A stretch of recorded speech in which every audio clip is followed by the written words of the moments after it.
Miglava,ကျွန်တော်ချစ်တဲ့အမိနိုင်ငံရဲ့ music တိလူငယ်လေးများကိုလေးစားပါတယ်နော်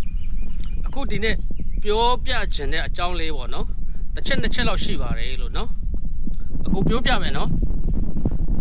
ကျွန်တော်တို့ကချင်လက်နဲ့ကန်အဖွဲ့အစည်းကပေါ့နော်အခုကျွန်တော်လက်လာတော့ကျွန်တော်ကချင်ပြည်နယ်မှာနော်နိုင်ငံဦးထမ်းတွေကိုတတ်တာဖြတ်တာတွေကျွန်တော်မကြောက်ဘူးပေါ့နော်ဒါတကယ်ပြောပြတာနော်ဟုတ်ပြီနော်ကရင်မှာလည်းမကြောက်ဘူးပေါ့နော်ကရင်လက်နဲ့ကန်အဖွဲ့အစည်းတွေလည်းဒါဝန်ထမ်းတွေဂျန်နဲ့မဆိုင်တဲ့လူကိုတတ်တာဖြတ်တာတိမကြောက်ရဘူးပေါ့နော်အခုထားလိုက်ပါတော့ကချင်ကပဲမွေးထုတ်တာပဲဖြစ်ဖြစ်ကရင်ကပဲမွေးထုတ်လိုက်တာဖြစ်ဖြစ်ဟာလားပြည်သူ့ကကိုရဲတမ်းတော့ PDF တွေက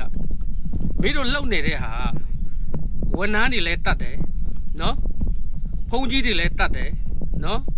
အခုမူးကြီးမှာလည်းမှာဟာလားအခုချင်းလူမျိုးဟာလားဒါ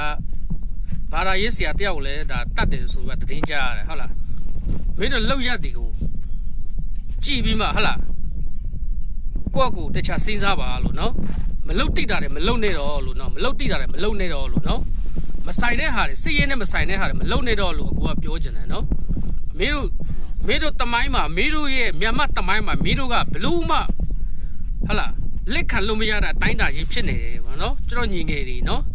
PDF ကညီငယ်တွေကကိုပြောချင်တာဟုတ်ပြီလားနော်အခုကချင်လေးနဲ့ကဖွဲ့စည်းကျွန်တော်ကချင်ပြည်နယ်မှာနေတယ်ကျွန်တော်ကချင်လေးနဲ့ကဖွဲ့စည်းတယ်နိုင်ငံဝန်သားတို့မဆိုင်တဲ့လူတွေတတ်တာဖြတ်တာတွေမတွေ့ဘူးပေါ့နော်ဟုတ်လားဒါကချင်ကမွေးထုတ်လိုက်တာပဲခင်ဗျားတို့ PDF တွေကခင်ဗျားတို့စောက်သုံးကိုမကြဘူးလို့ပြောချင်တာနော်စောက်သုံးကိုမှနည်းနည်းရသုံးမကြတာမဟုတ်နော်အဲ့လောက်ဆိုသဘောပေါက်တော့ဟုတ်ပြီလားမင်းတို့မလုံနေတော့လို့ဟုတ်လားရှောက်ရက်လက်ရေးဈေးရဲတွေတတ်တာဖြတ်တာတွေဟုတ်လားမဆိုင်တဲ့လူတွေရှောက်လုံနေတာမင်းတို့ဦးနောက်ထဲမှာဘာဦးနောက်ရှိနေလဲလို့နော်အခုတိမပြောချင်ဘူးအဲ့လောက်ပဲပြောမယ်နော်ဒါပဲ